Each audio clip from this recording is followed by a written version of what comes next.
Chioma never imagined that feeding a crying baby at 3 a.m., too exhausted from her own delivery to check the hospital wristband, would chain her to Seoul's most feared crime lord.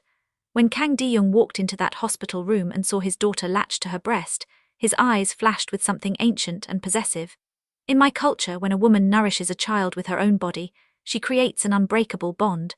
She thought he was insane. She thought she could return to her normal life as a struggling single mother in Detroit.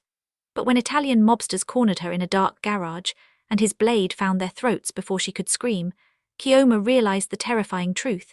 This man who smelled of gunpowder and sandalwood had decided she belonged to him, and in his world there was no such thing as accidents, only destiny. Welcome to Afro in Korea TV. If you're already captivated, smash that notification bell because this story is about to spiral into dangerous obsession.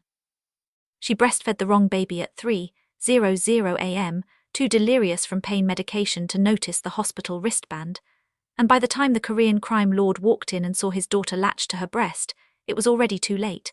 In my family's tradition, when a woman nourishes a child with her own body, she creates an unbreakable tie, he said, moving so close she could smell gunpowder and sandalwood cologne intertwining. You fed my daughter your milk, your life essence. That binds you to me now. 5 days later, he appeared at her workplace, then her favorite restaurant, then every corner of her world. When Italian mobsters cornered her in a Detroit parking garage, his knife found their throats before she could scream, because Kang Dae-Jung protects what belongs to him, and she became his the instant his daughter tasted her milk. Will Chioma escape the crime boss who claims ownership of her soul, or will one exhausted mistake trap her in his violent empire forever? Subscribe and watch to find out. The infant in Chioma's arms wouldn't stop wailing. Her breasts throbbed with milk, her vision blurred from the epidural still wearing off, and the harsh white lights of Detroit Medical Center's maternity ward hummed like wasps overhead. She had delivered only 2 days ago, and her body felt foreign, like it belonged to someone else entirely. The night shift nurse had brought her a screaming baby from the nursery, and Chioma didn't hesitate. Every maternal instinct she possessed took control.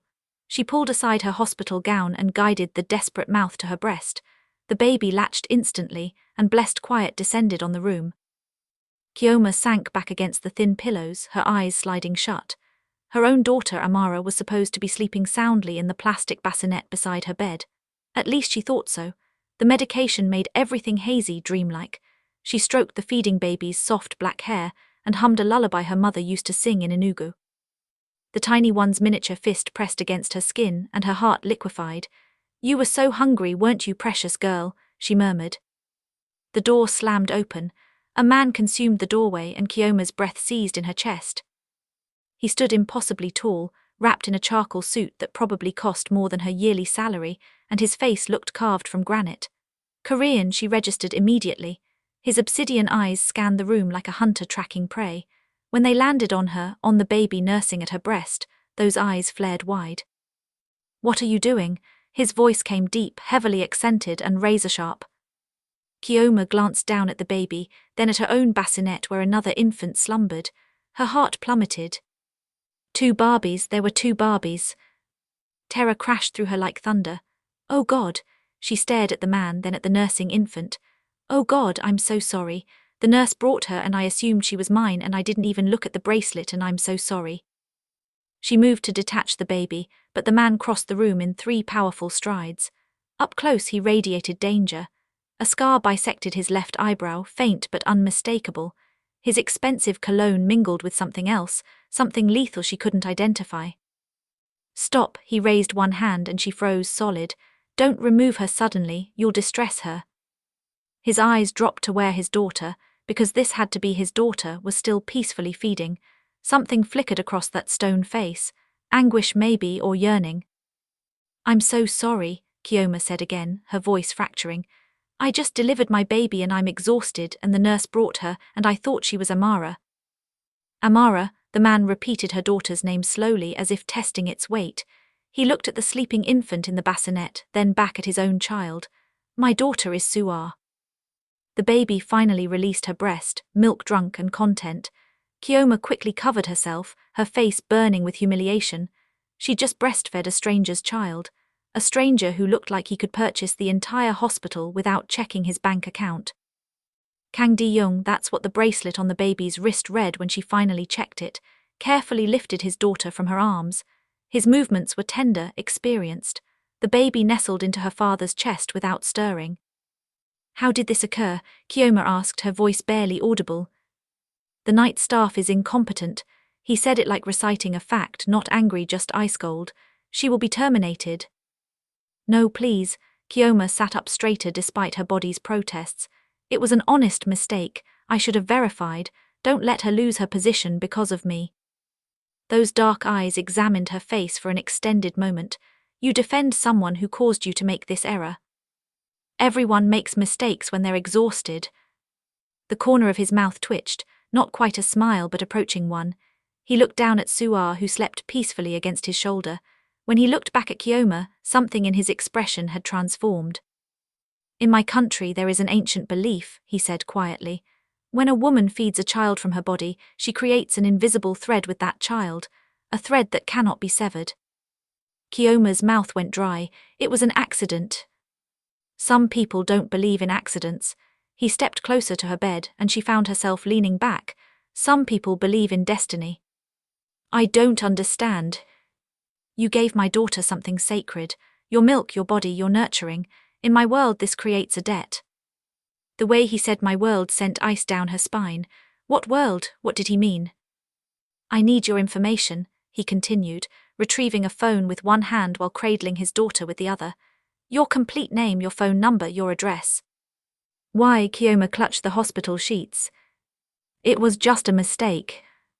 Because now you're connected to my daughter, I need to ensure you're safe. I need to know your location. That's insane. She tried to sound courageous, but her voice wavered. You can't just demand my information because of an accident. He tilted his head, studying her like she was an equation he was solving. What's your name? Chioma. Chioma, he pronounced it flawlessly, the Igbo intonation rolling off his tongue like he'd spoken the language his entire life. Beautiful name. It means God is good. Yes, she blinked in surprise. How do you know that? I know many things.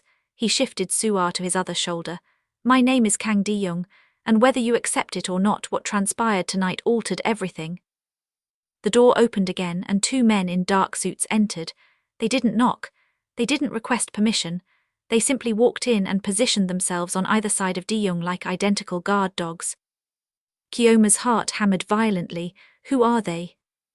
My associates. Dae-Jung glanced at the men, then back at her. Give me your phone number, Chioma. I'll have my people monitor you and your daughter, ensure you both remain healthy. Your people? She looked between the three men, reality crystallizing. The expensive suits, the guards, the way he commanded the room like he owned it. What kind of businessman are you? His smile was gradual and didn't touch his eyes. The kind who protects what's mine. I'm not yours. My daughter drank from your body. That makes you part of my world now. He pulled out a business card and placed it on her bedside table. You'll provide the nurse your information before you're discharged. She'll ensure I receive it. And if I don't, she challenged. He moved closer, so close she could see amber flecks in his dark eyes. Then I'll acquire it myself, but I'd prefer you give it willingly. The threat was soft, almost gentle, but it was absolutely a threat. Fine. Chioma grabbed a pen from the table and scribbled her number on a scrap of paper. Her hand trembled. Here, but this doesn't signify anything. It was just an accident. He took the paper, his fingers grazing hers. His touch was warm, electric. Keep telling yourself that. Dae-Jung turned to leave, then paused at the door. One more thing, Chioma. You fed my daughter tonight when she was hungry. You showed her kindness. I don't forget kindness. His eyes locked with hers. But I also don't forget obligations, and now you owe me something invaluable. I don't owe you anything. You gave my daughter your milk, your essence, your life energy. He adjusted the sleeping baby in his arms. In my culture, that's a debt that can never be fully repaid, which means you and I are connected now. That's absurd. Perhaps. He smiled then, truly smiled, and it transformed his entire face. He went from terrifying to devastating in a heartbeat. But you'll learn, Chioma. You'll learn that I always collect what's owed to me. Then he was gone, his guards following behind him like shadows. Chioma sat in the sudden silence, staring at the business card on her table. The name meant nothing to her. The company meant nothing, but her hands wouldn't stop shaking. She looked at Amara, her beautiful sleeping daughter, and a cold sensation settled in her stomach. What had she just done? Who was that man? And why did his words sound less like a promise and more like a warning? The business card gleamed under the fluorescent lights. She should discard it. She should forget this ever happened. But something told her forgetting Kang Dae-Jung would be impossible. Chioma saw him again on Thursday morning. She was exiting her apartment building in downtown Detroit, Amara secured to her chest in a baby carrier, when a black Range Rover pulled up to the curb. The rear window descended, and there he was, Kang Dae-Jung looking like he'd stepped out of a fashion magazine in his navy suit and dark sunglasses. "Good morning, Chioma." Her stomach dropped. "What are you doing here?" "I was in the area." He gestured to the driver and the car door opened. He stepped out and she noticed he was holding a large shopping bag with a designer label she recognized from commercials. "I brought something for Amara." "How do you know where I live?" She backed up a step, her hand instinctively covering Amara's head. "I told you I protect what's mine." He held out the bag. "It's just clothing and some items. Soo-Ah has an excess, so I thought Amara might benefit from them." Chioma stared at the bag like it might detonate. "I can't accept gifts from you." "Why not?" "Because I don't know you. Because you appearing at my home is disturbing. Because everything about this is wrong." His jaw tightened. "Wrong is allowing a child to go without when I have abundance to share." "Amara isn't going without anything." "No," his eyes traveled over her worn jeans and old jacket. "You work as a nurse, single mother, hospital wages in Detroit barely cover rent." He stepped closer. "Let me assist." "I don't need your assistance." She tried to walk past him, but he moved into her path, not touching her, not threatening, just there, solid and immovable. "Everyone needs assistance sometimes, Chioma." "Not from you." She met his eyes, forcing herself to be brave. "Stay away from me and my daughter. Whatever you think happened at the hospital, it was nothing, just a mistake." Something dangerous flashed across his face. "You keep using that word, mistake, but I don't believe in mistakes." "Well, I do, now move." He studied her for a long moment, then stepped aside. But as she passed, he spoke quietly. "You'll change your perspective." She didn't answer. She just walked faster, her heart pounding against Amara's tiny body. 3 days later, he was at the grocery store. Chioma was attempting to decide between 2 brands of formula, calculating prices in her head, when she felt someone watching her. She turned, and there he was, leaning against the end of the aisle like he had all the time in the world, watching her with those intense dark eyes. "You're following me." Her voice came out shakier than she wanted. "I'm shopping." He gestured to the empty cart beside him. "You don't have anything in your cart." "I just started." He moved closer and she noticed he smelled different today, less cologne, more soap and something cedar-like. "How's Amara?" "Fine, great, why do you care?" "Because Soo-Ah asks about her." The admission seemed to cost him something. "She sleeps better since that night, like she remembers your scent, your warmth." Chioma's throat tightened. "Barbies don't remember things like that." "Don't they?" He picked up the more expensive package of formula and placed it in her cart. "These are superior, they digest easier." "I didn't ask for your opinion." "No, but I'm offering it anyway." He added a pack of diapers, then some baby oil. "Soo-Ah had terrible cradle cap until we switched to this brand." "Stop putting things in my cart." "Why?" He kept adding items. Bottles even though she was breastfeeding, baby clothes in the next size up, a plush giraffe that Amara was too young for. "You need them." "That's not the point." She started removing things, but he just replaced them. They went back and forth like that, a strange dance in the baby aisle until Chioma wanted to scream. "Why are you doing this?" He stopped, his hand frozen over a package of pacifiers. When he looked at her, really looked at her, she saw something raw in his expression. "Because no one helped me when Soo-Ah was born. Her mother died during delivery and I had to figure everything out alone. The crying, the feeding, the terror that I was failing her." His voice dropped. "I don't want that for you." Chioma's anger deflated slightly. "I'm sorry about your wife." "She wasn't my wife, she was someone I cared for once, but thank you." He cleared his throat and the vulnerable moment passed. "Let me pay for these." "Absolutely not." Chioma, the way he said her name made her shiver. Don't fight me on this. I fight you on everything. She pushed the cart past him. And you need to stop appearing everywhere I go. It's not normal. I'm not a normal man. That, she was beginning to understand, was the truest thing he'd ever said. The pediatrician's office was the final straw. Chioma was sitting in the waiting room with Amara on her lap when Kang Dae-Jung walked in with Soo-Ah. The baby saw her and immediately reached out, making happy noises. Dae-Jung's face softened in a way she hadn't seen before. She remembers you, he said, sitting in the chair next to hers without asking.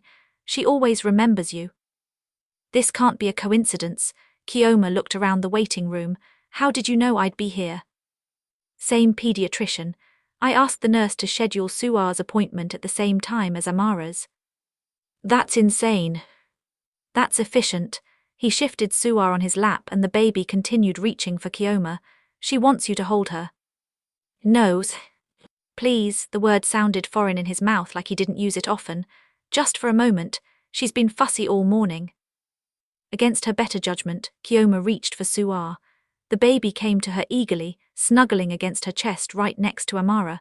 Her heart squeezed at the sight of them together, two tiny girls who had no idea how complicated their connection was. This has to stop, she said quietly. Whatever you think is happening here, it needs to stop. I can't stop. His voice was low, meant only for her.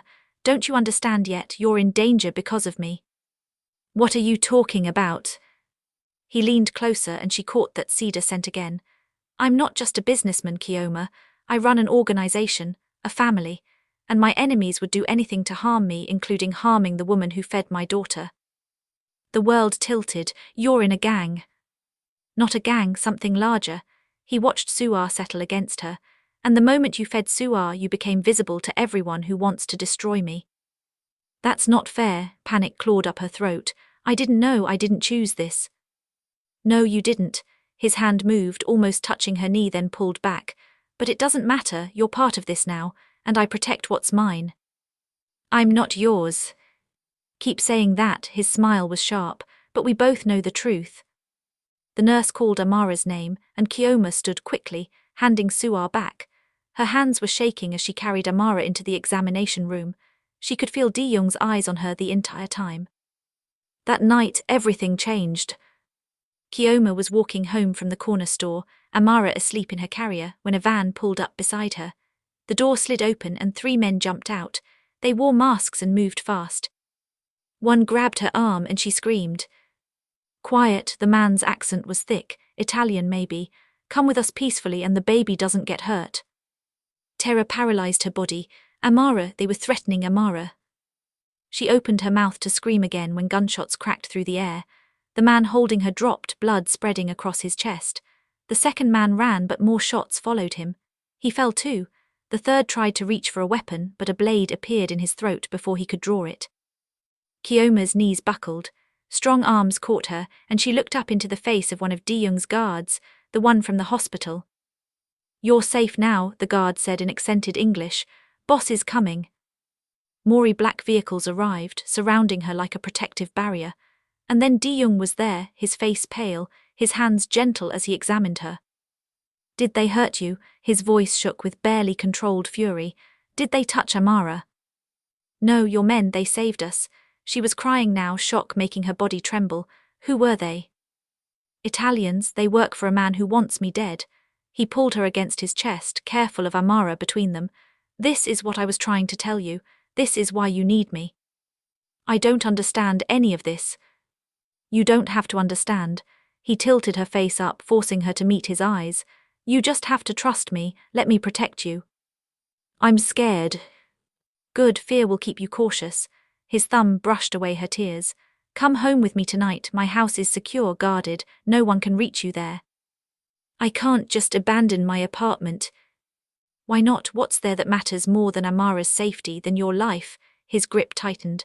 They found you once, Chioma, they'll find you again, and next time my men might not be close enough. She looked at the bodies on the ground, at the blood staining the pavement, and knew he was right. Everything had changed the moment she fed Soo-Ah. There was no returning to her normal life. Okay, she whispered, okay. His smile was triumphant and possessive. Pack a bag, we leave in 1 hour. As his men cleaned up the scene and his vehicles surrounded her building, Chioma realized something terrifying. Kang Dae-Jung hadn't just entered her life, he'd consumed it completely. And she had no idea if she'd ever escape. The estate in Bloomfield Hills looked like something from a dream. Chioma pressed her face against the car window as they drove through massive iron gates. The house sprawled across perfectly manicured lawns, all grey stone and enormous windows that glowed with warm light. Gardens wrapped around it like emerald ribbons, and she counted at least 4 fountains before she stopped trying. "This is where you live," her voice came out small. Dae-Jung sat beside her in the back seat, Soo-Ah asleep in her car seat. "This is where we live now." The "we" made her stomach flip. Inside, the estate was even more overwhelming. Marble floors, chandeliers that sparkled like stars, artwork that probably cost more than her entire existence. A woman in a neat uniform appeared immediately, speaking rapid Korean to Dae-Jung. He answered in the same language, his voice softer than Chioma had ever heard it. "Mrs. Han will show you to your rooms," Dae-Jung said, switching back to English. "The entire west wing is yours. Private bedroom, bathroom, nursery for Amara, everything you need." "A whole wing," Chioma clutched Amara tighter. "That's excessive." "It's not enough." He moved closer and she caught that scent again. Tonight it mixed with something spicy, maybe his dinner. "But it's what I have to offer." Mrs. Han led her through hallways that seemed endless. The west wing was like a separate residence. The bedroom had a bed large enough for 5 people, covered in soft ivory blankets. The bathroom had a tub she could swim in, and the nursery made her want to cry. Someone had set it up perfectly: crib, changing table and rocking chair positioned near windows that overlooked the gardens. "Mr. Kang arranged everything today," Mrs. Han said in careful English. "He wanted you comfortable." "It's beautiful," Chioma blinked back tears. "Thank you." After Mrs. Han left, Chioma fed Amara and put her down in the new crib. She settled immediately, like she knew she was safe here. Chioma stood watching her daughter sleep, trying to process everything. 24 hours ago, she'd been in her cramped apartment, struggling to pay bills and pretending everything was fine. Now she was living in an estate with a man who commanded people to kill for him. A soft knock interrupted her thoughts. "Come in." Dae-Jung entered carrying a tray. "I thought you might be hungry." The smell of food made her stomach growl. Korean dishes she didn't recognize, but they looked delicious. He set the tray on a small table near the window and gestured for her to sit. "You don't have to serve me," Chioma said. "I want to." He sat across from her, watching as she picked up chopsticks. "Do you know how to use those?" "A little. I had a Korean friend in nursing school." She managed to grab a piece of marinated beef and popped it in her mouth. The flavors exploded on her tongue, sweet and savory and perfect. "Oh my God." His smile was genuine. "You like it?" "It's incredible." She tried another dish, then another. "What's this one?" "Japchae glass noodles with vegetables." He leaned forward, pointing with his own chopsticks. "And this is kimchi. It's spicy, be careful." She tried the kimchi and her eyes watered. "Spicy is an understatement." He laughed, actually laughed, and the sound transformed his whole face. "Here." He poured her water from a pitcher, his fingers brushing hers as he handed her the glass. "Better?" "Yes, thank you." She drank deeply, aware of him watching her. "Why are you being so kind to me?" "Why wouldn't I be?" "Because you basically kidnapped me." "I saved you." His voice hardened. "There's a difference." "Is there?" She set down her chopsticks. "You forced me to come here. You didn't give me a real choice." "Would you rather be dead?" He stood abruptly, moving to the window. "Those men tonight, they weren't playing games. They would have taken you and Amara, hurt you to get to me. Is that what you want?" "Of course not." She stood too, anger and fear mixing in her chest. "But I don't want this either. Living in your house, dependent on you, trapped in your world." He turned to face her, and the look in his eyes made her breath catch. "You think I trapped you? You trapped yourself the moment you fed my daughter. You created a bond, Chioma, a connection I can't ignore." "That's just superstition." "Is it?" He crossed the room in 3 strides, stopping so close she had to tilt her head back to see his face. "Then why does Soo-Ah sleep better when she smells your clothes? Why does she cry for you when you're not around? Why do I think about you every moment you're not near me?" Her heart hammered. "You don't mean that." "I mean every word." His hand came up, fingers barely touching her cheek. You've been in my head since that night in the hospital, your kindness, your strength. The way you defended that incompetent nurse even though she made you vulnerable to me. His thumb traced her lower lip. You're unlike anyone I've ever met. Dae-Jung, his name felt strange on her tongue. Intimate, this is crazy. Yes, he smiled, but it was sad. Welcome to my world. The days blurred together after that night. Chioma fell into a routine, mornings with Amara, then breakfast with Dae-Jung and Soo-Ah. The Barbies were fascinated with each other, reaching for one another across the space between their high chairs. Watching them together made something warm bloom in her chest. Dae-Jung was surprisingly present. Despite running what she now understood was a criminal empire, he made time for Soo-Ah. He changed diapers without complaint, sang Korean lullabies in a voice that made her shiver, and played with his daughter like they were the only two people in the world. You're a good father, she said one afternoon, watching him stack blocks for Soo-Ah to knock down. He glanced up, something vulnerable flashing across his face. I try, her mother deserved better than me. What was she like? He was quiet for a long moment. Beautiful, sad, we weren't in love but we cared for each other. She got pregnant unexpectedly and I promised to take care of her. His jaw tightened. I failed, she died in childbirth. That wasn't your fault. Wasn't it? He stood, moving to the window. My life is dangerous, the stress, the constant fear, it was too much for her body. The doctors said her blood pressure was critically high, that the pregnancy complications came from stress. He turned to look at Chioma. My world killed her. Or it was just bad luck. Pregnancy complications happen. She moved closer to him. You can't blame yourself for everything. Can't I? His hand clenched into a fist. Every person who gets close to me ends up hurt or dead. My parents, my brother, Soo-Ah's mother, and now you. I'm not dead. Not yet. The words hung heavy between them. Chioma shared her own story later that week during one of their late-night talks in the library. Amara and Soo-Ah were both asleep upstairs, and she'd come down for some water. She found Dae-Jung reading, and somehow they ended up talking for hours. Amara's father left when I told him I was pregnant, she said quietly. We were both in nursing school. He said a baby would destroy his career. He offered me money for an abortion. She laughed bitterly. Like Amara was just a problem to be eliminated. He's a fool, Dae-Jung's voice was hard. Amara is perfect. I know that, but sometimes I wonder if he was right. If I'm being selfish, raising a baby alone, struggling to make ends meet. She wiped away a tear. Maybe Amara deserves better than me. Stop, Dae-Jung moved from his chair to sit beside her on the couch. You're an incredible mother. Amara is fortunate to have you. You have to say that. I don't have to say anything. His hand found hers, fingers lacing together. I say it because it's true. The touch sent electricity up her arm. She looked at their joined hands, dark and light, and something shifted in her chest. When had he become so important to her? When had his presence become the thing she looked forward to most each day? Tell me about Nigeria, he said softly. You're home. So she did. She told him about Enugu, about her mother's compound, about the smell of jollof rice cooking and the sound of highlife music playing from every window. She taught him a few Igbo phrases, laughing when he mispronounced them. He taught her Korean in return, his mouth forming the words slowly so she could copy him. They talked about food, about culture, about the strange loneliness of living between worlds. He understood, she realized. He knew what it was like to carry two identities, to never quite fit in either place. I miss my mother, Chioma admitted. She died before Amara was born. She would have loved her. Tell me about her. And she did, losing herself in memories, while Dae-Jung listened like every word mattered. The kiss happened on a rainy Friday night. They'd put both Barbies to bed and ended up in the library again. Rain pounded against the windows, and lightning flickered in the distance. Chioma was curled up on the couch with a book when Dae-Jung sat beside her. What are you reading? She showed him the cover, a romance novel with a muscular man on the front.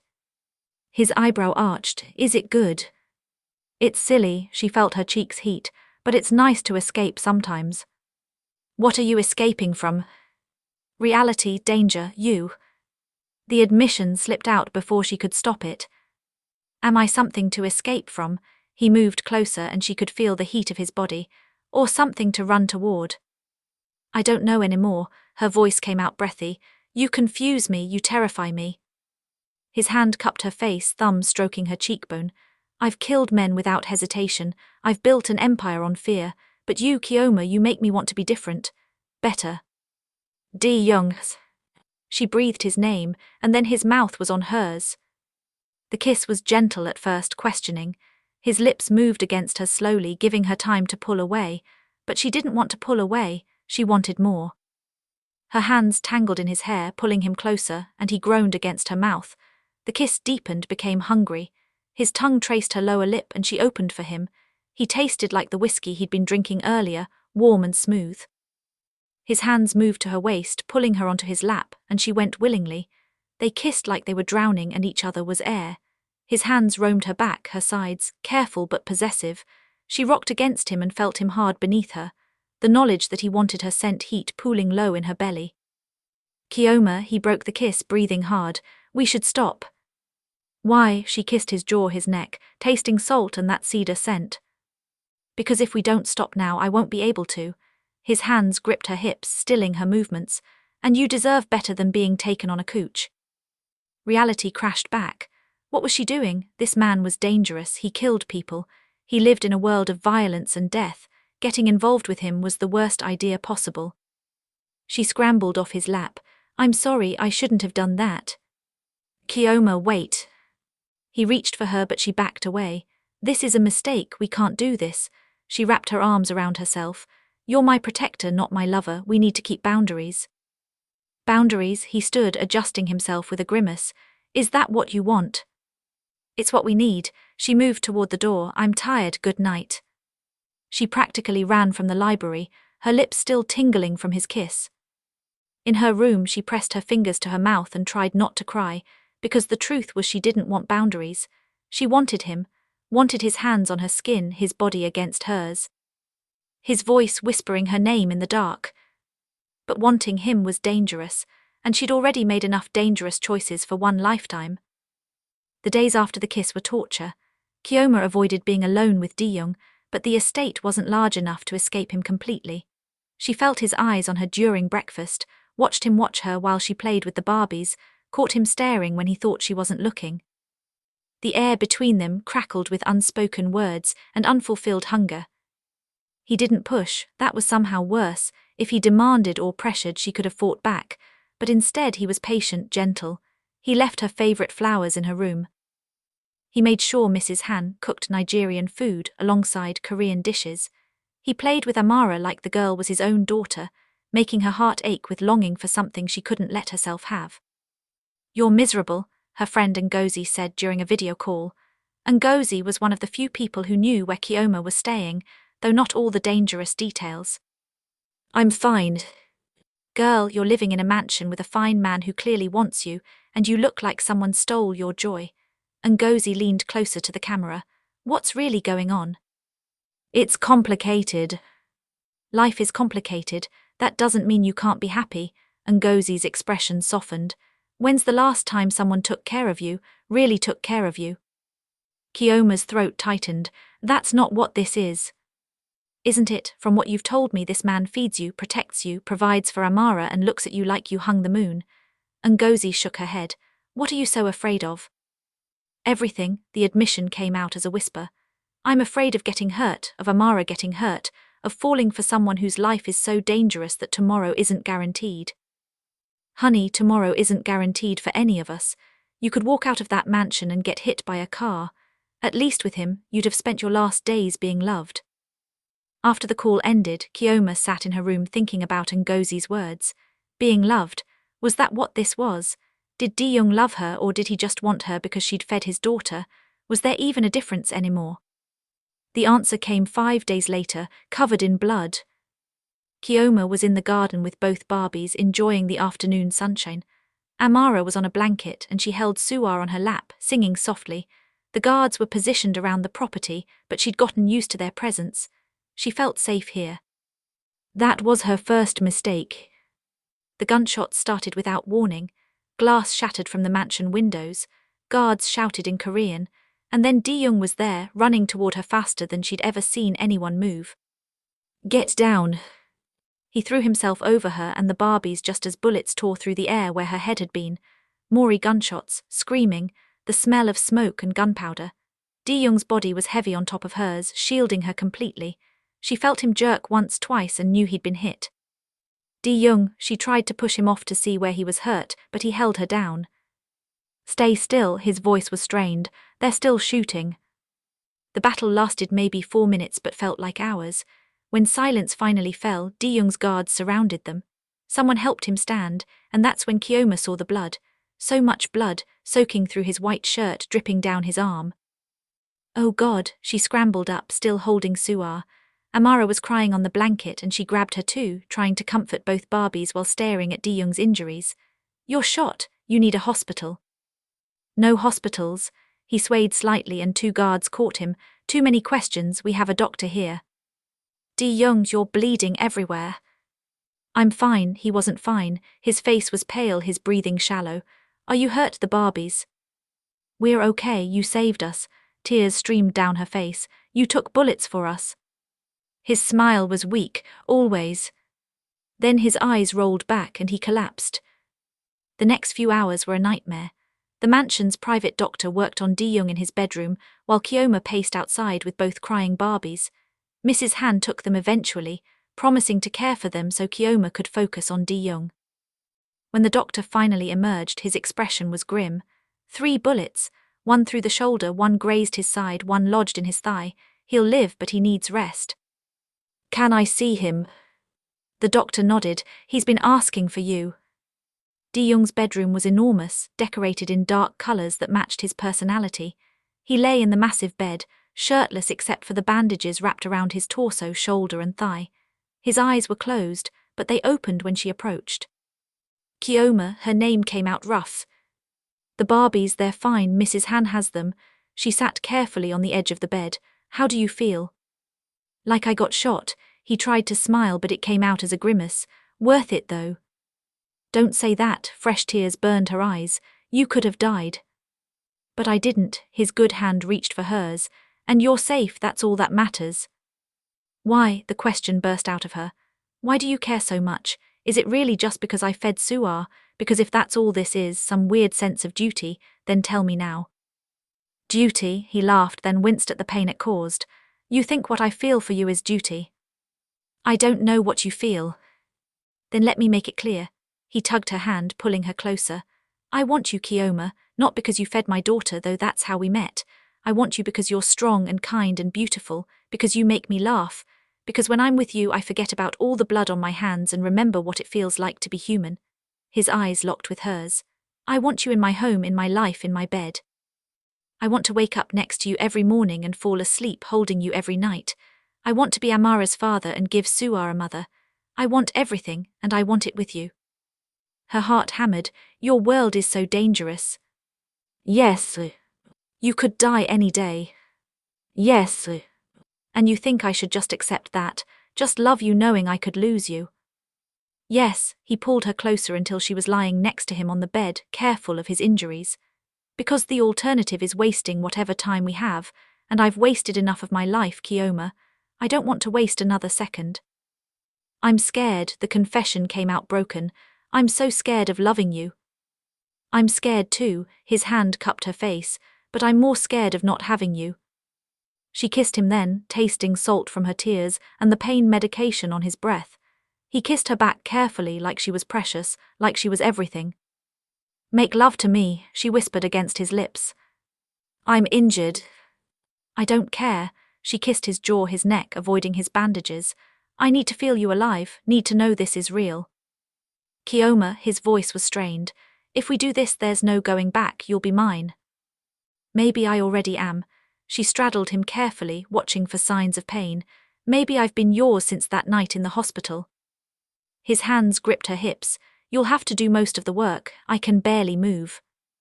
I can do that. She pulled her dress over her head, revealing simple cotton underwear. Nothing fancy, but the way he looked at her made her feel like the most desirable woman alive. Beautiful, his hands traced her curves, reverent, so beautiful. She unhooked her bra, letting it fall. His eyes darkened with desire and she felt powerful. She unbuttoned his pants carefully, helping him ease out of them despite his injuries. When she finally freed him, thick and hard and ready, her mouth went dry. I don't know if I can, she stared at his size. It's been a long time and you're so big. We'll go slow, he pulled her down for another kiss. I'll never hurt you, Chioma, never. She believed him.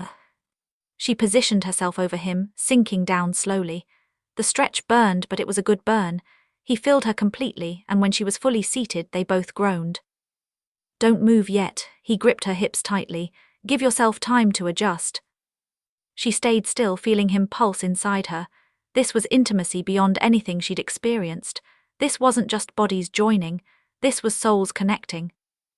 Okay, she rocked slightly, testing. Pleasure shot through her. Oh. That's it, his voice was rough. Take what you need from me. She moved slowly at first, finding a rhythm that felt good. His hands guided her hips, showing her what he liked. When she leaned forward, changing the angle, they both moaned. Touch yourself, he commanded. I want to feel you come around me. She obeyed, her fingers finding that sensitive spot. The combination of him inside her and her own touch pushed her higher. She rode him faster, chasing the pleasure building in her core. That's my girl, he watched her with hooded eyes. So perfect, so mine. The words pushed her over the edge. She came hard, her body clenching around him, pleasure exploding through every nerve. He followed her over, groaning her name as he filled her. She collapsed carefully on his good side, both of them breathing hard. His arm came around her, holding her close. I love you, the words slipped out before she could stop them. God help me, I love you. He turned his head to look at her, and his smile was pure joy. Say it again. I love you, Kang Dae-Jung. I love you too, he kissed her forehead. My Chioma, my heart, my everything. They stayed like that for a long time, bodies cooling, hearts beating in sync. Outside, guards cleaned up the aftermath of the attack. Inside, two people who'd found each other in the strangest way possible held each other and refused to let go. What happens now? She asked eventually. Now you stay by my side. His grip tightened. Now I make you mine officially. Now we build a life together. It won't be easy. Nothing worth having ever is. He kissed her again, deeper this time. But I promise you this, Chioma. I will love you until my last breath. I will protect you and our daughters with everything I have. And I will spend every day proving that choosing me was the right decision. Our daughters, she tested the words. You really see Amara as yours? She's been mine since you gave birth to her, he smiled. Just like you've been mine since you fed Soo-Ah, we're a family now, nothing will change that. She kissed him again, pouring all her love and fear and hope into it. He was right. They were a family, strange and unconventional, forged in blood and milk and desire, but a family nonetheless. And she wouldn't trade it for anything. The attack changed everything. Dae-Jung recovered within a week, but his attitude towards security became almost suffocating. Guards followed Chioma everywhere, even inside the mansion. She couldn't go to the bathroom without knowing armed men were standing outside the door. At night, Dae-Jung pulled her into his bed and held her like she might disappear. This is too much, she said one morning after he insisted guards escort her to breakfast. I can walk down the hallway by myself. No, his voice was flat. The last time I let my guard down, you almost died. But I didn't die, your guards protected us. Barely, he pulled her close, his face buried in her neck. Do you know what I saw in those seconds before the bullets hit? I saw my future ending. I saw Soo-Ah growing up without you. I saw Amara asking why her mother was gone. I saw myself alone again. He pulled back to look at her. I can't survive that, Chioma. So yes, you get guards everywhere. You get me being overprotective and paranoid because losing you isn't an option. She softened despite her frustration. I'm not going anywhere. Promise me. I promise. He kissed her then, deep and possessive, his hands tangling in her hair. She melted against him, always amazed at how quickly he could make her forget why she was annoyed. Mrs. Han cleared her throat from the doorway. Mr. Kang, your meeting is in 10 minutes. Dae-Jung growled against Chioma's lips. Tell them to wait. It's Marcello, Mrs. Han's voice was grave. He's called for a sit-down. Every muscle in Dae-Jung's body tensed. He pulled away from Chioma slowly, his expression going cold and dangerous. Where? Neutral ground, the warehouse district. It's a trap. Probably, Mrs. Han didn't look worried, but refusing will look weak. Chioma watched the exchange, her stomach knotting. Who's Marcello? Dae-Jung's jaw tightened. The man who ordered the hit on you. Ice flooded her veins. And you're going to meet him. I have to, he cupped her face. This is how our world works. He calls for a meeting, I show up, we negotiate or we don't, but I have to go through the motions. What if he kills you? He won't, his smile was sharp. I'm bringing 60 men, he'd be stupid to try anything. Stupid people do stupid things all the time. She gripped his shirt. Don't go. I have to, he kissed her forehead, but I'll come back, I always come back to you. She wanted to believe him, but the fear in her chest wouldn't ease. The meeting was set for that evening. Chioma spent the day anxious, jumping at every sound. She played with the Barbies but couldn't focus. Mrs. Han brought her tea that she didn't drink. The guards gave her pitying looks that made everything worse. When Dae-Jung emerged dressed for the meeting, she barely recognized him. Gone was the gentle father and passionate lover. In his place stood a crime boss. His suit was black, perfectly tailored with a gun visible in a shoulder holster. His face was cold, empty of emotion. He looked like death itself. You look terrifying, she said. Good, he checked his gun with practiced ease. That's the point. Dae-Jung, she approached him carefully. Come back to me. His expression softened slightly. Always, he pulled her into a fierce kiss. I love you. I love you too, she held him tight. Be careful. Careful is my middle name. Liars. He smiled, and then he was gone. The hours crawled by. Chioma tried to read but couldn't focus. She fed the Barbies and put them to bed early. She paced her room, then the hallway, then the entire West Wing. Mrs. Han found her in the library around midnight. He's back, the older woman said, but you should prepare yourself. Chioma's heart stopped. Is he hurt? No. But things happened at the meeting. He'll want to see you. She found Dae-Jung in his office, standing by the window with a glass of whiskey. His knuckles were bloody, and there were spatters of blood on his white shirt.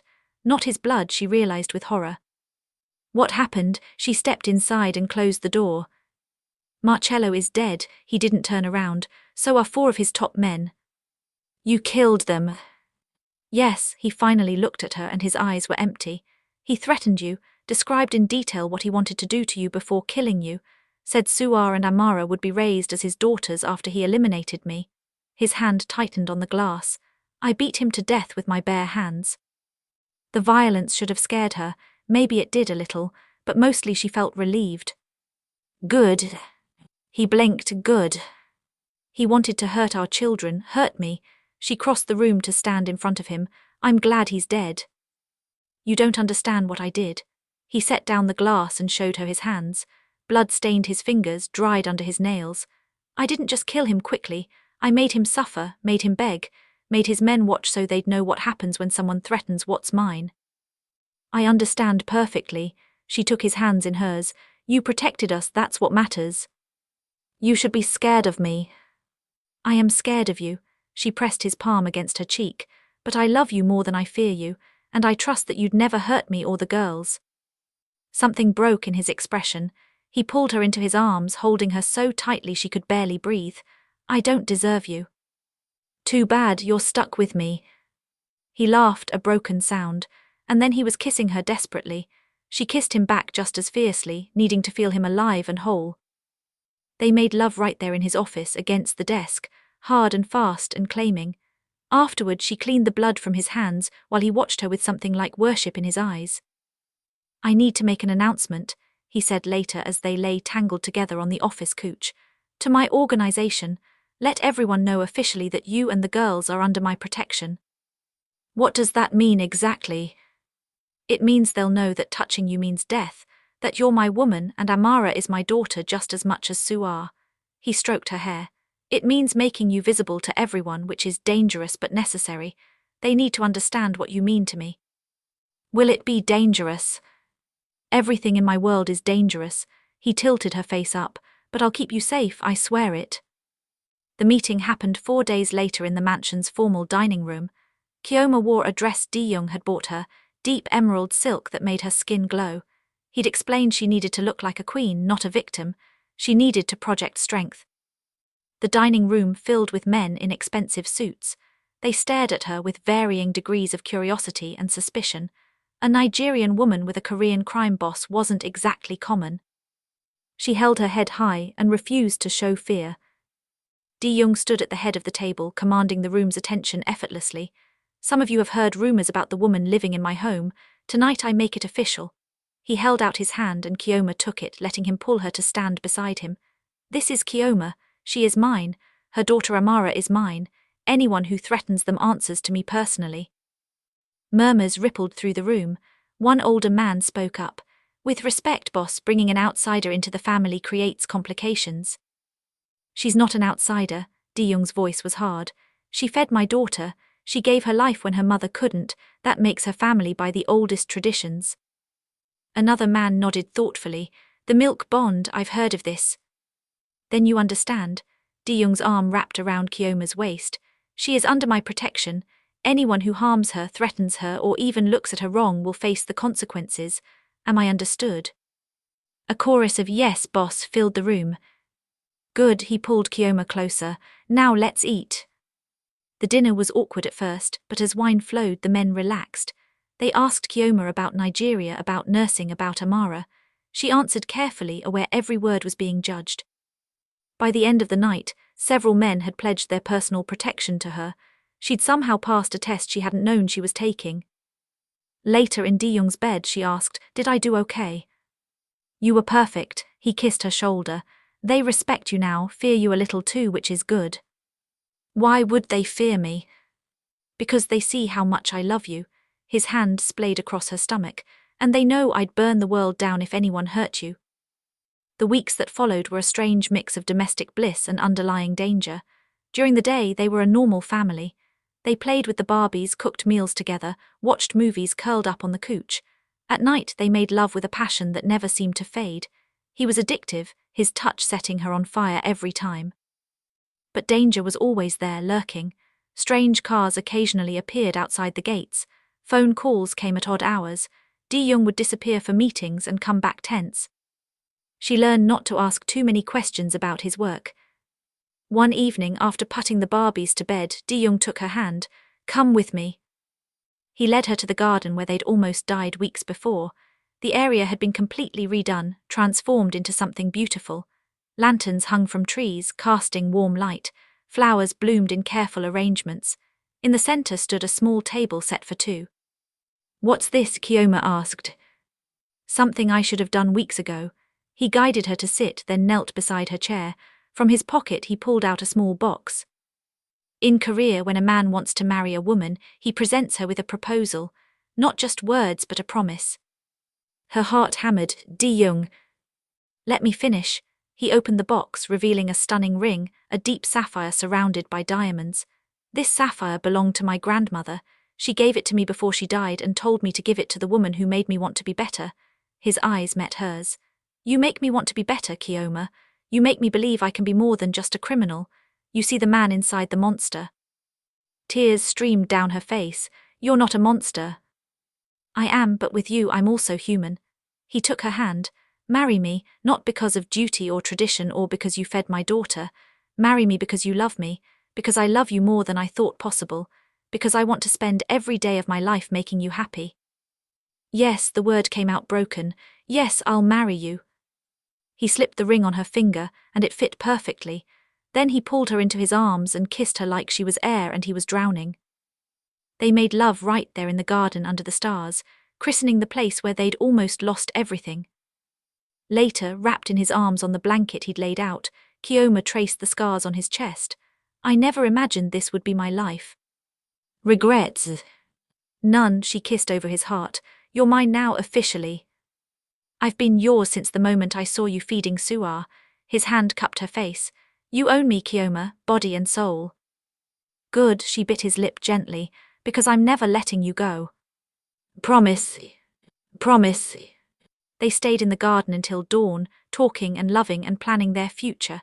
A future that was uncertain and dangerous, but undeniably theirs. The wedding planning happened faster than Chioma expected.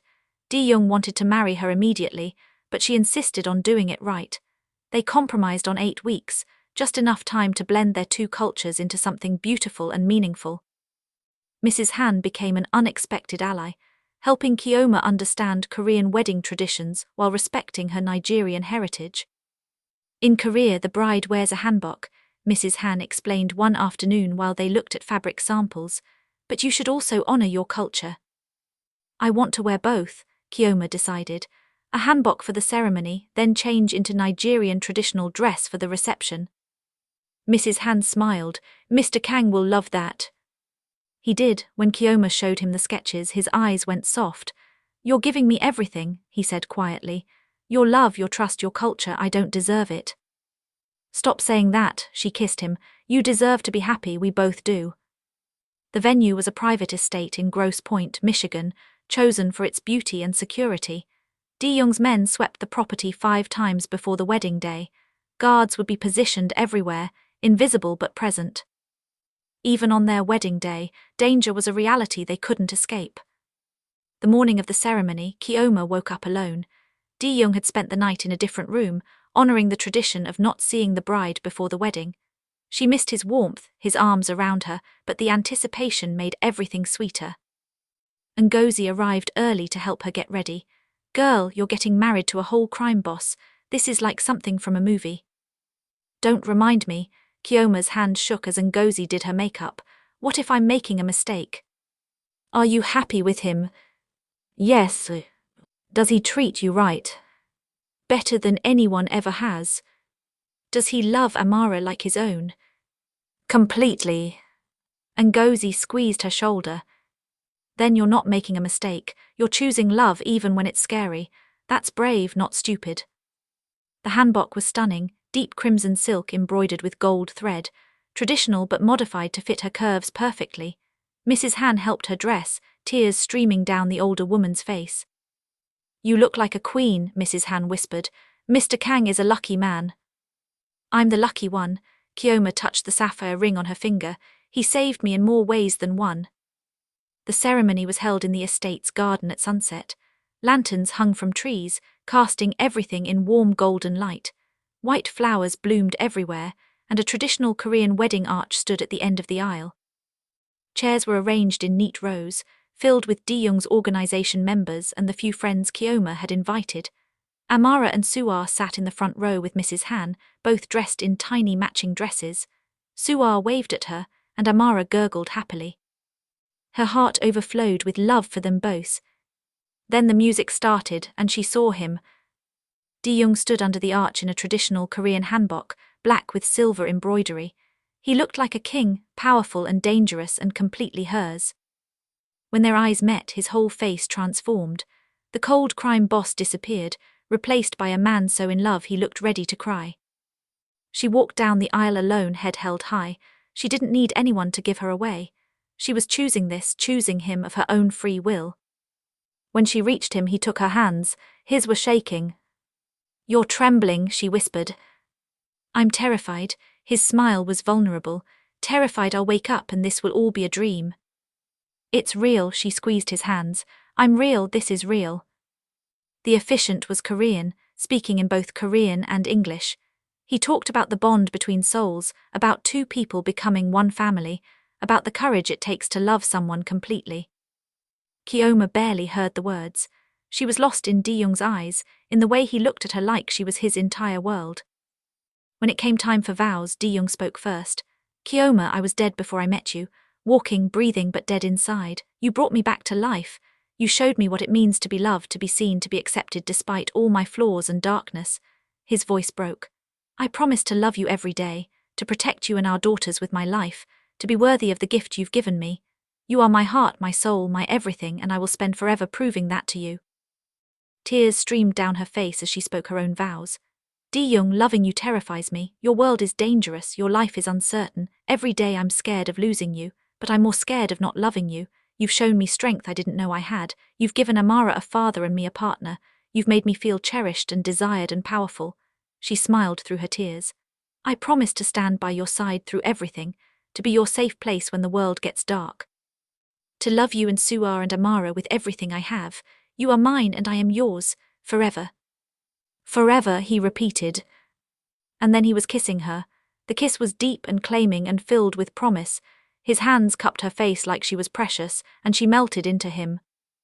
Around them people cheered and applauded, but all she could feel was him, his love, his desire, his absolute devotion. When they finally broke apart, both breathless, he whispered against her lips, "My wife." "My husband," the word felt perfect. The reception was a beautiful chaos of Korean and Nigerian traditions. Chioma changed into her Nigerian dress, bright purple and gold jewel with matching wrapper. Dae-Jung's eyes nearly fell out of his head when he saw her. "You're killing me," he groaned. "How am I supposed to wait until tonight?" "You'll manage," she kissed his jaw. "Besides, we have guests to entertain." They ate Korean and Nigerian food. They danced to Afrobeats and K-pop. They fed each other cake and laughed when Amara tried to steal some. Soo-Ah fell asleep on Dae-Jung's shoulder halfway through, and the image of her new husband holding his daughter while dancing with her made Chioma's heart overflow. As night fell, they snuck away to their private suite. Dae-Jung had arranged for Mrs. Han to watch both Barbies for the night, giving them complete privacy. The moment the door closed, he was on her. His hands roamed her body, pulling at the wrapper, desperate to get her naked. She laughed against his mouth, helping him unwrap the complicated fabric. "Too many clothes," he muttered. "Why do you have so many layers?" "Patience," she nipped his lip. "Good things come to those who wait." "I've waited long enough." He finally freed her from the wrapper, leaving her in just her underwear. His eyes darkened. Perfect, so perfect. She helped him out of his hanbok, revealing the strong body underneath. Scars marked his chest and arms, reminders of his dangerous life, but she loved every inch of him. She traced each scar with her fingers, then her lips until he was groaning her name. "Chioma," he lifted her and carried her to the bed. "I need you." "Then take me," she opened for him, welcoming him home. Their lovemaking was slow and intense. He worshipped every inch of her body, making her feel like the most desired woman alive. When he finally entered her, they both gasped at the perfection of it. This was more than physical. This was souls connecting, two people becoming one. "I love you," he whispered as he moved inside her. "My wife, my queen, my everything." "I love you too." She wrapped her legs around him, pulling him deeper. "My husband, my protector, my heart." They made love for hours, learning each other's bodies all over again. He was gentle and rough, tender and demanding, giving her everything she needed before she even knew she needed it. When she finally came apart in his arms, he followed her over, both of them crying out their love. Afterward, wrapped in his arms, she felt complete. "I never imagined my life would turn out like this." "Regrets?" "Never," she turned to face him. "This is exactly where I'm supposed to be." "With me. With you." They stayed awake talking until dawn, planning their future, where they'd travel, how they'd raise the girls, what kind of life they wanted to build. It wouldn't be easy or safe, but it would be theirs. 4 months later, Chioma woke up feeling sick. At first she thought it was just a stomach bug, but when the nausea continued for a week straight, she started to suspect. The pregnancy test confirmed it. She was pregnant with Dae-Jung's baby. She told him that night after putting the girls to bed. He was in his office working when she walked in, holding the test. "What's that?" He looked up from his papers. "Our future." She handed him the test. "I'm pregnant." The silence stretched for a long moment, then he was on his feet, pulling her into his arms, laughing and crying at the same time. "We're having a baby." He kissed her deeply. "Our baby. Are you happy?" "Happy?" He pulled back to look at her and his eyes were shining. "Chioma, I'm beyond happy, I'm complete." The pregnancy progressed smoothly. Dae-Jung became even more protective if that was possible. He insisted she rest constantly, eat perfectly, and avoid any stress. It was suffocating and endearing all at once. Now 7 months pregnant, Chioma stood in the mansion's living room, watching Amara and Soo-Ah play together. They were toddling around now, getting into everything, best friends and sisters in every way that mattered. Her hand rested on her swollen belly, feeling their son kick. Yes, a son. They'd found out last week and Dae-Jung had cried. Strong arms wrapped around her from behind, and Dae-Jung's hands covered hers on her stomach. "What are you thinking about?" "How different my life is now." She leaned back against him. "A year ago I was alone and scared. Now I have everything. We have everything." He kissed her neck. 2 beautiful daughters, a son on the way, and a love I never thought I'd find. Do you ever think about that night in the hospital? She turned her head to look at him. When I accidentally fed Soo-Ah. Every day, his smile was soft. That wasn't an accident, Chioma, that was fate, the universe bringing us together in the strangest way possible. You really believe that? I know it. He turned her in his arms, his hands cradling her face. You were always meant to be mine, just like I was always meant to be yours. The wrong baby led us to the right forever. She kissed him, pouring all her love into it. Around them the girls played. Inside her their son kicked. This was her life now, messy and dangerous and absolutely perfect. I love you, she whispered against his lips. I love you more, he kissed her again. My wife, my queen, the mother of my children, you're everything I never knew I needed. And you're my unexpected forever, she smiled. Who knew that one mistake would change everything? It wasn't a mistake, he kissed her belly, it was destiny. As the sun set over their home, Chioma realized he was right. Sometimes the wrong moment leads to the right person. Sometimes an accidental connection becomes an unbreakable bond. Sometimes love finds you in the most unexpected ways. And sometimes, just sometimes, breastfeeding the wrong baby leads you straight to your soulmate. 3 years later. The autumn air was crisp as Chioma stood in the garden watching chaos unfold before her. Amara and Soo-Ah, now 4 years old, were chasing their little brother Chidi through the fallen leaves. The 2-year-old shrieked with laughter, his chubby legs pumping as fast as they could carry him. I'm gonna catch you, Soo-Ah called out in perfect English, though she still preferred speaking Korean with her father. No, catch me, Chidi yelled back, his Nigerian Korean accent making Chioma smile. She was 8 months pregnant again, another girl this time. They decided to name her Minara, a perfect blend of both their cultures. Dae-Jung emerged from the house carrying a tray of snacks. At 38 he'd softened slightly around the edges. There were more smile lines around his eyes now, fewer shadows in his expression. He still ran his organization, but he delegated more, choosing to spend time with his family whenever possible. They're going to exhaust themselves, he said, setting the tray down and wrapping his arms around Chioma from behind, his hands resting on her swollen belly. Let them, they'll sleep well tonight. She leaned back against him, content. The past 3 years hadn't been without challenges. There had been more attacks, more threats, more nights when Dae-Jung came home covered in blood that wasn't his, but they'd survived, they'd thrived. Chioma had started a nursing program for underprivileged communities, funded entirely by Dae-Jung's organization. She'd turned his money into something good, something that helped people. He'd been so proud when she told him about it. Mrs. Kang, Mrs. Han called from the house. Your mother is on the video call. Chioma's heart lifted. Her mother, who had initially been horrified by her daughter's choice to marry a Korean crime boss, had eventually come around, especially after meeting her grandchildren. Now she video called twice a week from Nigeria, speaking a mixture of Igbo and broken Korean to the children. Coming, Chioma called back. She turned in Dae-Jung's arms. Walk with me. Always. They strolled through the garden hand in hand, watching their children play. The guards were still there, always there, but they'd become like family. Some had even married and had children who played with Amara, Soo-Ah and Chidi. Do you ever regret it? Dae-Jung asked suddenly, choosing this life. Every single day, she said honestly. He tensed and she smiled. I regret that it took an exhausted mistake to find you. I wish I'd found you sooner. I wish we had more time. He relaxed, pulling her closer. We have all the time we need. Promise me something, she said, looking up at him. Anything. Promise me you'll be careful, that you'll come home to us, that you'll see our children grow up. His expression grew serious. I can't promise I'll live forever, Chioma, my world. I know what your world is. She placed her hand over his heart. But promise me you'll try. Promise me you'll fight to come home every single time. I promise, he kissed her forehead. For you, for them, I promise I'll always fight to come home. Chidi ran up to them, his little face flushed. Appa, Amar, watch me.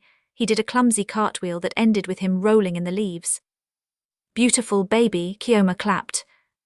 Just like your Appa, Dae-Jung said proudly, even though he'd never done a cartwheel in his life. Soo-Ah and Amara joined them, both girls talking over each other about their day at school. They attended a private Korean international school where they learned both languages, both cultures. As the sun began to set, painting the sky in shades of orange and pink, the family gathered on the blanket Dae-Jung had spread out.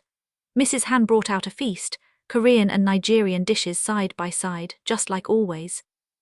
Chioma looked around at her family, her husband feeding pieces of donut to Chidi, her daughters giggling over some private joke, the baby moving in her belly. This was more than she'd ever dreamed of, more than she'd thought possible. That exhausted night in the hospital when she'd fed the wrong baby. "What are you thinking about?" Dae-Jung asked, noticing her expression. "How lucky I am," she leaned her head on his shoulder, "how one mistake changed everything." "Not a mistake," he corrected gently like he always did. "Destiny." "Destiny," she agreed. As the stars began to appear in the darkening sky, Chioma closed her eyes and sent up a silent prayer of gratitude. For the wrong baby who became the right daughter, for the dangerous man who became the perfect husband, for the terrifying world that became home, for the exhausted mistake that led to her greatest love. Thank you so much for watching this story.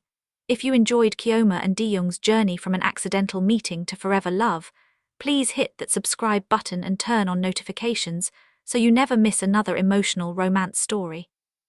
We want to hear from you.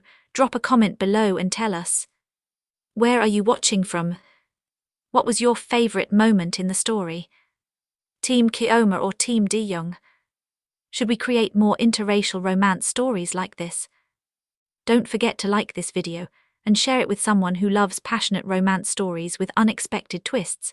Your support means everything to us and helps us create more content you love. What story should we tell next? Comment your ideas below.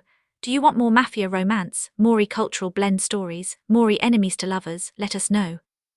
Hit that subscribe button now and join our community of romance lovers. See you in the next story. Sparkles. Now I have everything. We have everything. He kissed her neck. 2 beautiful daughters, a son on the way, and a love I never thought I'd find. Do you ever think about that night in the hospital? She turned her head to look at him, when I accidentally fed Soo-Ah. Every day, his smile was soft. That wasn't an accident, Chioma, that was fate, the universe bringing us together in the strangest way possible.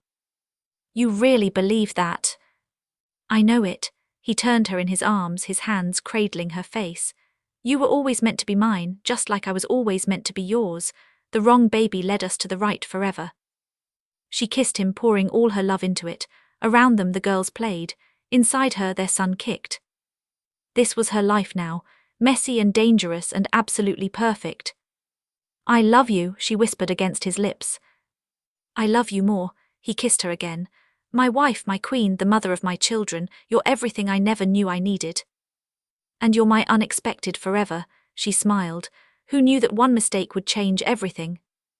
It wasn't a mistake, he kissed her belly, it was destiny. As the sun set over their home, Chioma realized he was right. Sometimes the wrong moment leads to the right person. Sometimes an accidental connection becomes an unbreakable bond. Sometimes love finds you in the most unexpected ways. And sometimes, just sometimes, breastfeeding the wrong baby leads you straight to your soulmate. 3 years later. The autumn air was crisp as Chioma stood in the garden watching chaos unfold before her. Amara and Soo-Ah, now 4 years old, were chasing their little brother Chidi through the fallen leaves. The 2-year-old shrieked with laughter, his chubby legs pumping as fast as they could carry him. I'm gonna catch you, Soo-Ah called out in perfect English, though she still preferred speaking Korean with her father. No, catch me, Chidi yelled back, his Nigerian Korean accent making Chioma smile. She was 8 months pregnant again, another girl this time. They decided to name her Minara, a perfect blend of both their cultures. Dae-Jung emerged from the house carrying a tray of snacks. At 38 he'd softened slightly around the edges. There were more smile lines around his eyes now, fewer shadows in his expression. He still ran his organization, but he delegated more, choosing to spend time with his family whenever possible. They're going to exhaust themselves, he said, setting the tray down and wrapping his arms around Chioma from behind, his hands resting on her swollen belly. Let them, they'll sleep well tonight. She leaned back against him, content. The past 3 years hadn't been without challenges. There had been more attacks, more threats, more nights when Dae-Jung came home covered in blood that wasn't his, but they'd survived, they'd thrived. Chioma had started a nursing program for underprivileged communities, funded entirely by Dae-Jung's organization. She turned his money into something good, something that helped people. He'd been so proud when she told him about it. "Mrs. Kang," Mrs. Han called from the house, "your mother is on the video call." Chioma's heart lifted. Her mother, who had initially been horrified by her daughter's choice to marry a Korean crime boss, had eventually come around, especially after meeting her grandchildren. Now she video called twice a week from Nigeria, speaking a mixture of Igbo and broken Korean to the children. "Coming," Chioma called back. She turned in Dae-Jung's arms. "Walk with me." "Always." They strolled through the garden hand in hand, watching their children play. The guards were still there, always there, but they'd become like family. Some had even married and had children who played with Amara, Soo-Ah and Chidi. "Do you ever regret it?" Dae-Jung asked suddenly, "choosing this life?" "Every single day," she said honestly. He tensed and she smiled. "I regret that it took an exhausted mistake to find you. I wish I'd found you sooner. I wish we had more time." He relaxed, pulling her closer. "We have all the time we need." "Promise me something," she said, looking up at him. "Anything. Promise me you'll be careful, that you'll come home to us, that you'll see our children grow up." His expression grew serious. "I can't promise I'll live forever, Chioma, my world." "I know what your world is." She placed her hand over his heart. "But promise me you'll try. Promise me you'll fight to come home every single time." "I promise," he kissed her forehead. "For you, for them, I promise I'll always fight to come home." Chidi ran up to them, his little face flushed. "Appa, Amar, watch me." He did a clumsy cartwheel that ended with him rolling in the leaves. "Beautiful baby," Chioma clapped. "Just like your Appa," Dae-Jung said proudly, even though he'd never done a cartwheel in his life. Soo-Ah and Amara joined them, both girls talking over each other about their day at school. They attended a private Korean international school where they learned both languages, both cultures. As the sun began to set, painting the sky in shades of orange and pink, the family gathered on the blanket Dae-Jung had spread out. Mrs. Han brought out a feast, Korean and Nigerian dishes side by side, just like always. Chioma looked around at her family, her husband feeding pieces of donut to Chidi, her daughters giggling over some private joke, the baby moving in her belly. This was more than she'd ever dreamed of, more than she'd thought possible that exhausted night in the hospital when she'd fed the wrong baby.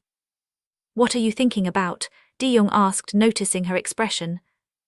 "How lucky I am," she leaned her head on his shoulder. "How one mistake changed everything."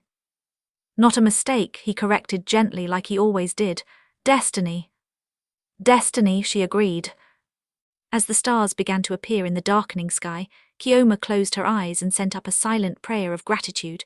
For the wrong baby who became the right daughter, for the dangerous man who became the perfect husband, for the terrifying world that became home, for the exhausted mistake that led to her greatest love.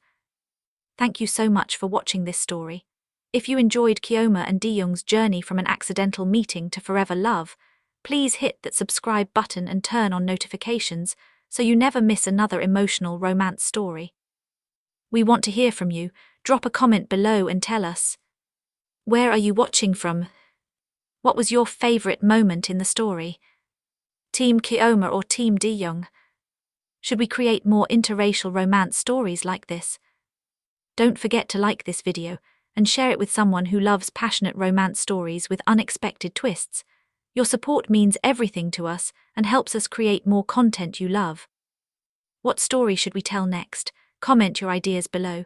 Do you want more Mafia romance, more cultural blend stories, more enemies to lovers? Let us know. Hit that subscribe button now and join our community of romance lovers. See you in the next story. Sparkles.